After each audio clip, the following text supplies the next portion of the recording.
Well, to just get us started, I think I know just about everybody here. I'm George Jr., Little George, or George Jr., whatever. I'd like to start, first of all, by just welcoming everybody and saying that I know Mom touched each of you at certain times in her life. With Emily Carley back there, it goes back a long way, as it does with my kids and Scotty. But I'd like to introduce my family who is here from Minnesota and Colorado Springs, and some of us in town. First of all, my sister Dee.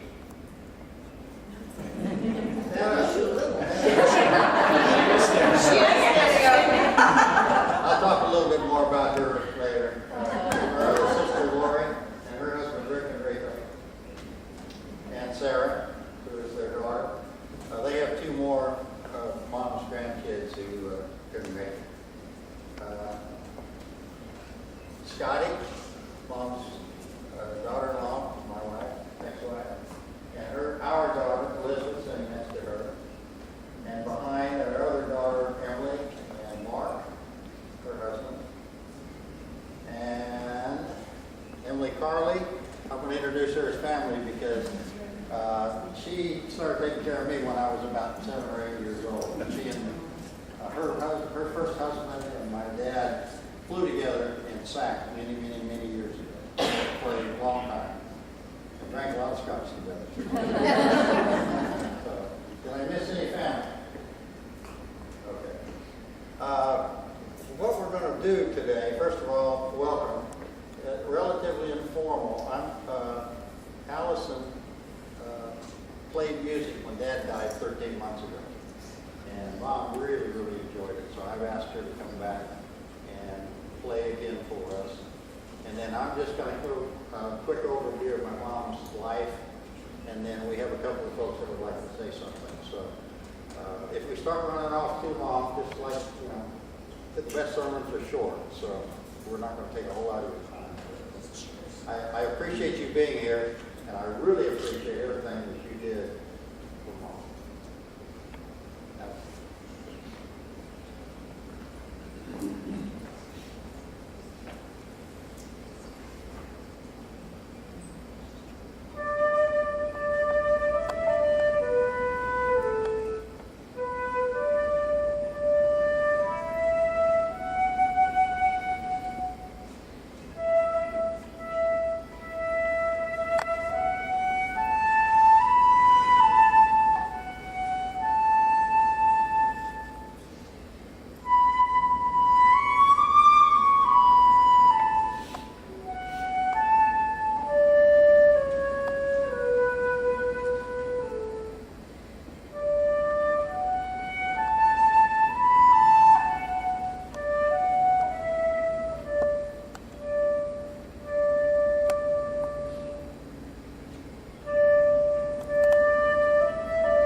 I did miss somebody. The gentleman who's taking the pictures here is my son-in-law, Ross Bagger. And by the way, if any of you do fall asleep during this program and you want to see it, he's going to put it on YouTube, so you'll have the opportunity. Okay, bear with me. If I do get a little teary-eyed, please excuse me, but I promised myself I wouldn't. Just a little history on my mom. She was the 5th of 10 kids that were born to Johann Schaefer and Magdalena Oswald. And her parents actually immigrated, they're German, but they immigrated from Odessa, Russia, as teenagers. They did not know each other in Odessa. They met in Braddock, North Dakota, and got married and started having kids at a great rate. It was interesting.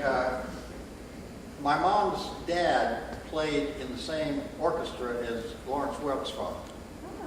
And Mom's oldest sister actually dated Lawrence Welk a couple times, and I'll tell you a story about that a little bit later. Unfortunately, my mom's dad died right after the 10th child was born. And the oldest was, I think, 15 at the time. And very, very poor. I mean, dirt poor. Mom, they got by stealing food from people's gardens and stuff like that. So really started out tough. Her mother was extremely tough lady at about 4'10", 4'11" inches. And family was everything. She put the family together, kept them going. The oldest sister had met a gentleman that she later married, whose family lived in Tacoma, Washington. So when my mom was about 12, I think, they were going to move the whole family out to Tacoma. So the whole group got into this touring car, and they trekked across country to Tacoma. And Mom tells a story sometime that it took them several days, obviously in those days. But there were times when they all had to get out of the car and push it up the hill, because that's the only way they got it. Once they got into Tacoma, the older kids had to get jobs to just keep the family going and everything else. But they all finished school. That was a rule that my grandmother made, is you're going to go to school. So Mom finished high school out there in Tacoma. I wanted to describe the rest of her life as saying she had several lives. That's probably the best way to do it, to categorize. And I'm calling this next one the war years, because she graduated from high school in 1938, and she was working in a bowling alley in the snack bar. And this Army Air Corps corporal tried to date her. She said no. But he kept coming back, and a couple days later, actually I think he was stalking her. He really was, because he wouldn't take no for an answer. He kept coming back. And she was at a dance with this guy, and this corporal, who is my dad, thought they were boyfriend, girlfriend. But it turned out it was her brother. So he came and asked her again, and about the fourth or fifth time he asked her out, she finally said okay. And 6 weeks later, they got married. By the way, their wedding picture is on that poster board up there, so I'll give you an idea. Also, one other thing I had to say, on the wedding day, Dad had borrowed a car from a friend, Army friend at the base. And on the way to the wedding, he turned it over. So he arrived at the wedding in his suit, holes in it, a little torn up and everything else, but he made it. Did not get hurt.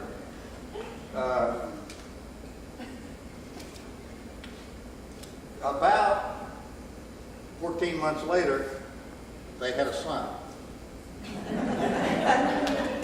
And of course, this was 1942 for me. The war had already started.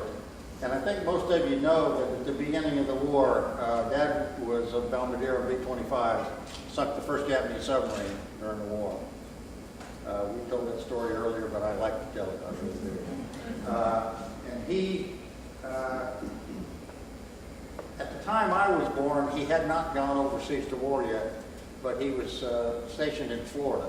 So he found out about me being born from a phone call. Soon thereafter, however, he went to North Africa, where he flew B-26s, again as a bombardier, and did 41 tours in North Africa. They came down later and said 30's a tour, you can go home, but they didn't do that until he already had 41.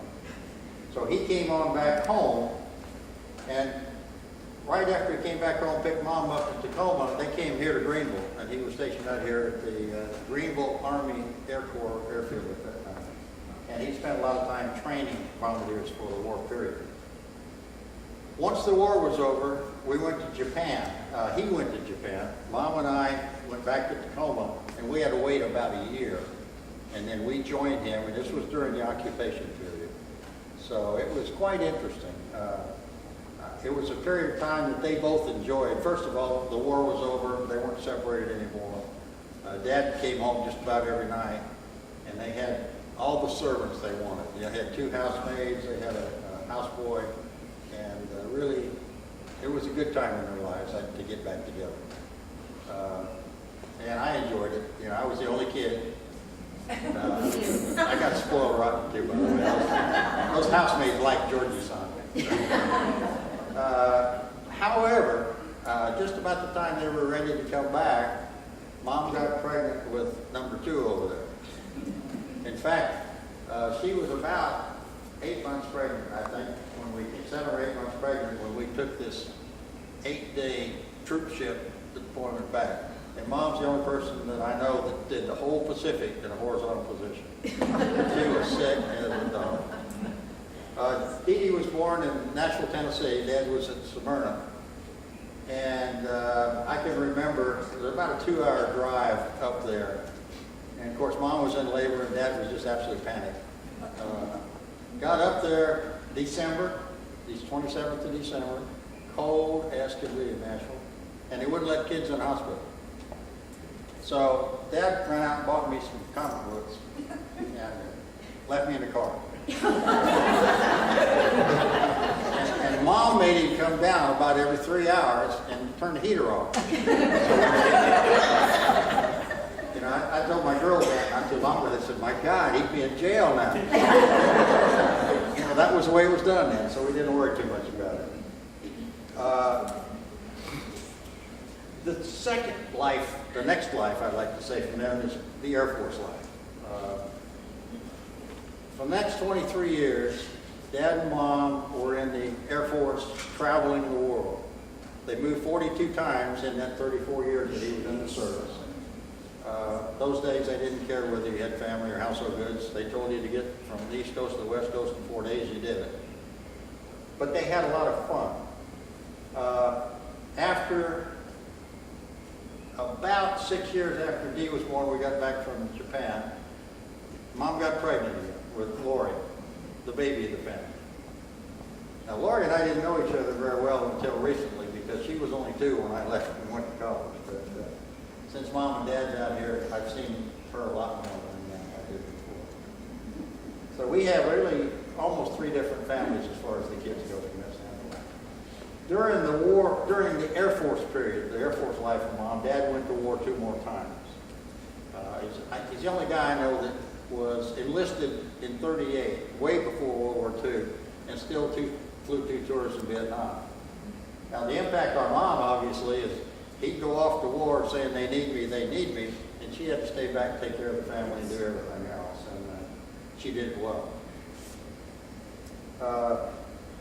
During this period of time, we stayed in England, or they stayed in England and Germany. I was already gone.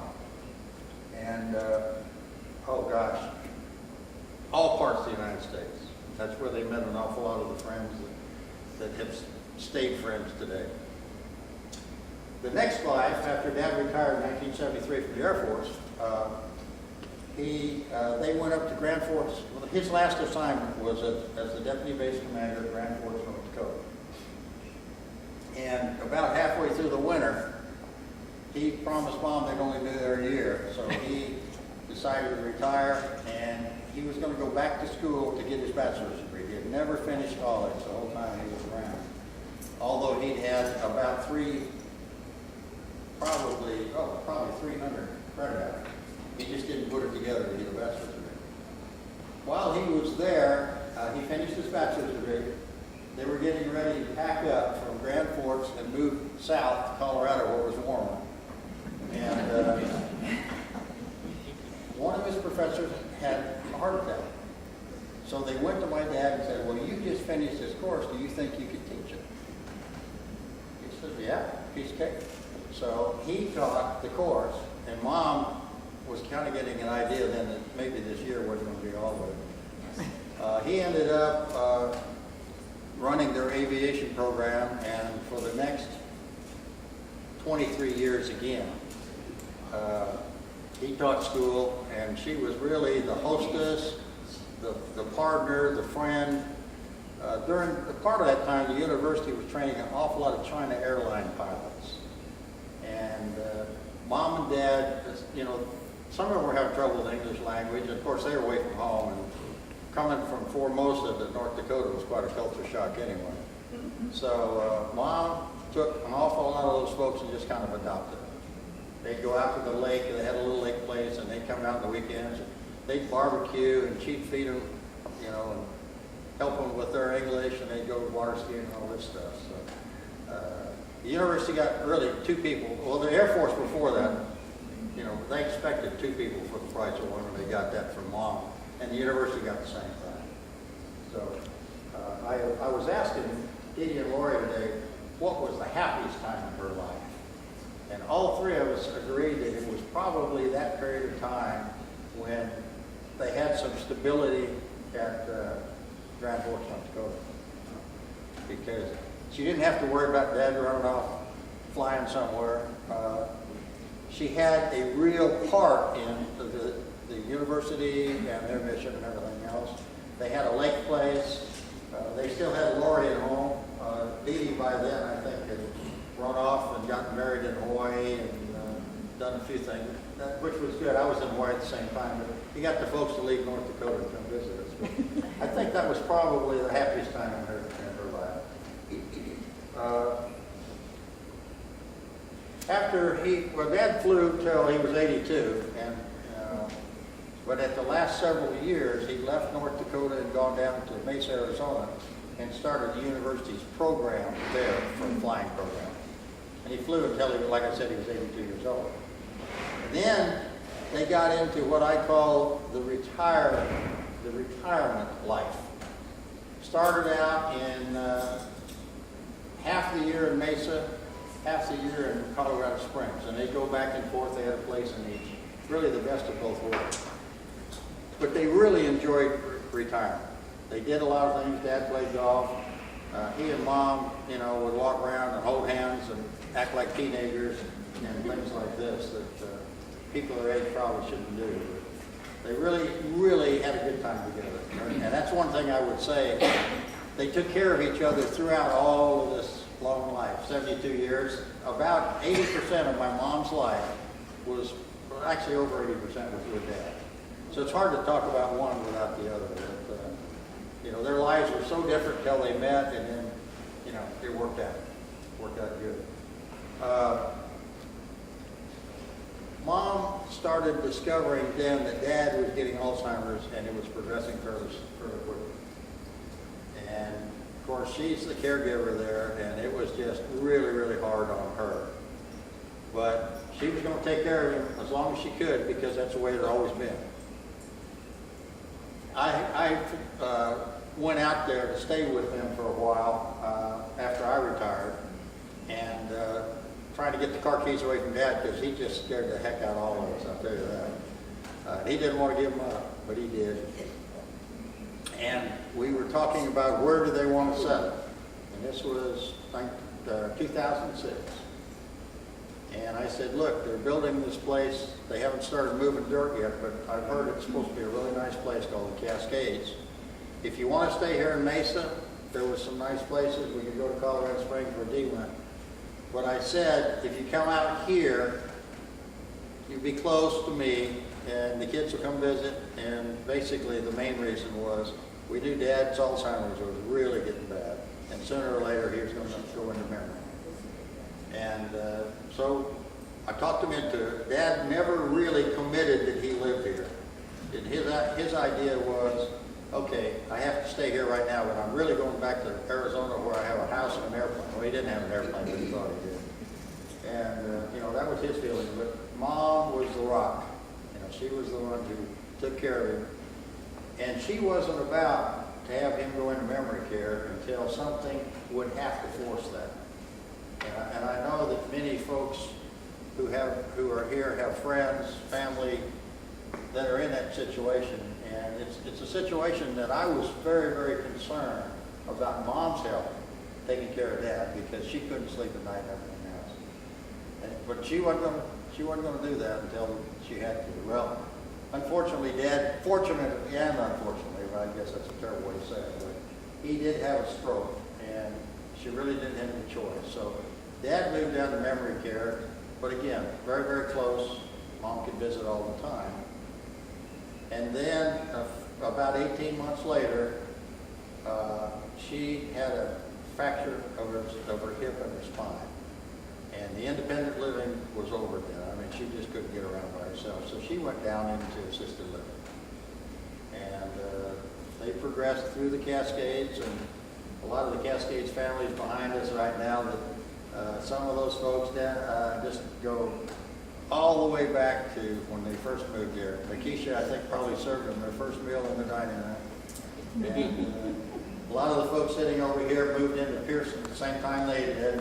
I know Alice, and they moved in at the same time. They had about the same birthdays, about the same anniversaries, everything like that.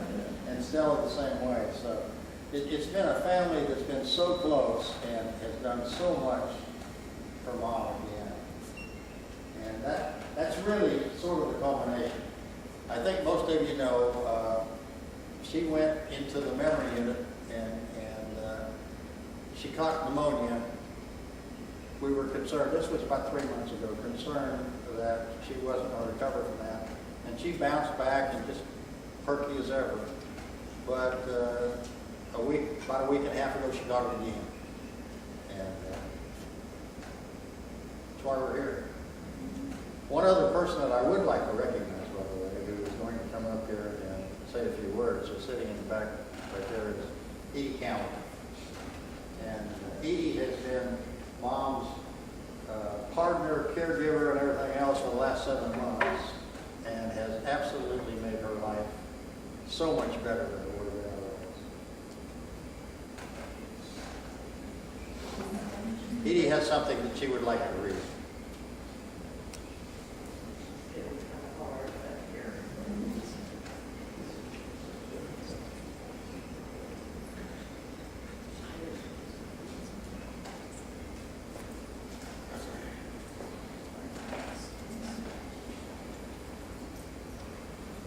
People come into our life for a reason, a season, or a lifetime.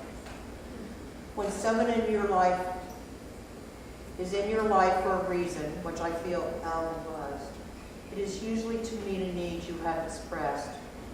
They have come to assist you through a difficulty, to provide you with guidance and support, to aid you physically, emotionally, or spiritually. They may seem like a godsend, and they are. They are there for the reason you need them to be. Then, without any wrongdoing on your part, or at an inconvenient time, this person will say or do something to bring the relationship to an end. Sometimes they die. Sometimes they walk away. Sometimes they act up and force you to take a stand. What we must realize is that your need has been met, our desire fulfilled, their work is done. The prayer you sent up has been answered, and now it is time to move on. Some people come into your life for a season because your turn has come to share, grow, or learn. They bring you an experience of peace or make you laugh. They may teach you something you have never done. They usually give you an unbelievable amount of joy. Believe it, it is real, but only for a season. Lifetime relationships teach you lifetime lessons, things you must build upon in order to have a solid emotional foundation. Your job is to accept the lesson, love the person, and put what you have learned to use in all other relationships and areas of your life. It is said that love is blind, but friendship is clairvoyant. Alma, thank you for being a part of my life.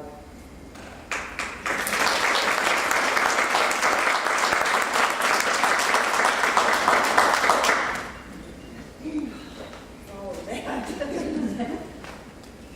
You guys, thank you all for being here. And I just, when my dad passed, we had 2 months and we thought for things, so I didn't do that this time. I just want to really have a moment to say something that I reflected on. Thank you for that awesome history on there, by the way. There's even things I forget, like 42 moves in that period of time blows my mind. But, my mom, I think, was, back in the day, they talked about the career of being a homemaker, and truly, in the sense of the word, I hate it when I do this because I can't. She really made a home, and I know every one of you have wonderful homes, and you would say the same about your own. I really feel, though, like my parents, first of all, had a love story that they ought to make a movie about. It's not just about 72 years, but those of you even in the Cascades that folks that worked with my parents, you friends of hers, probably saw, even with my dad not being fully there the way he used to be, how he couldn't do anything. Borderline sit on her lap and pat on her leg. And just, if he could have just put himself right inside of her and joined together as one, he would have, because that's literally how they were every day of their life. And they showed each of us, carried down through our generations, truly how to love somebody in a way that I realize, in my 58 years and friends, growing up and even now, is not all that common, We all have struggles and so did they, but it was incredible, really, what they showed us in terms of how somebody, talk about a soulmate, right? So I saw her today and I saw the peace on her face and know that at this moment he's on that couch probably just pestering her with the hand. And she's like, she loved it, but boy, he couldn't get enough of her. And I'm just really excited to know that that's where they're both at. For those of you guys that cared for her, Georgie, I gotta start with you because what you did for our parents, I don't know what we would have done without your thank yous and your letter. But from day one, just everything logistically, emotionally, I just couldn't imagine what it would have been like the last few years without you. What you gave to our parents, all through to the end, was like unspeakable. I'm so grateful. And I love you. And I specifically want to tell you, Scotty, and Edie, and Jan for all the time. Scotty, you were so important to her.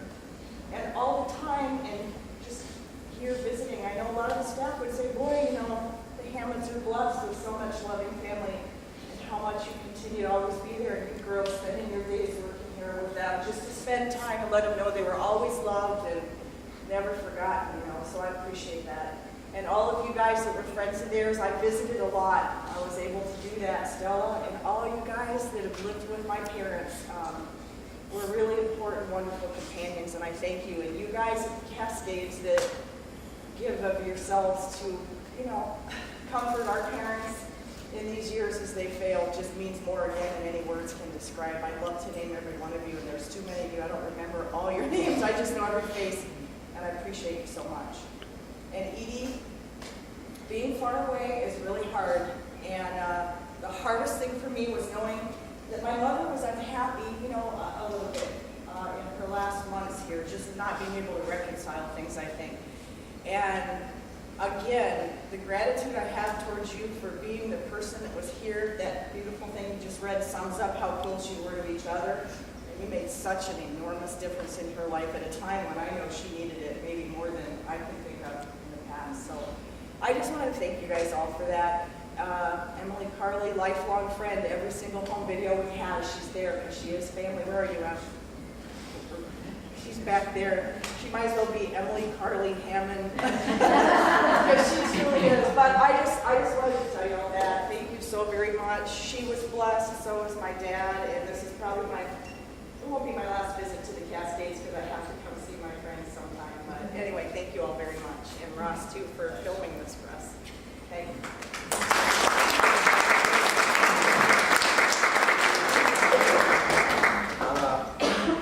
In closing, I'm going to ask Jermaine to come Sarah has spent almost all of her waking hours ever since she got here, and most of it was waking, putting together a little slideshow with a bunch of pictures, mom, particularly mom and dad. And we're going to project that up. I'd like for you all to stay and let us talk with you a little bit. There's refreshments in the back. Watch the slideshow, take a look at some of the racy pictures on the front of the book. And please sign the book. And what I intend to do is go around and again, thank everybody from the Cascades who took such good care of Mom in the different areas. Assisted living, memory, independent living. I mean, she did the whole cycle, truly. She did. Jermaine? There he is.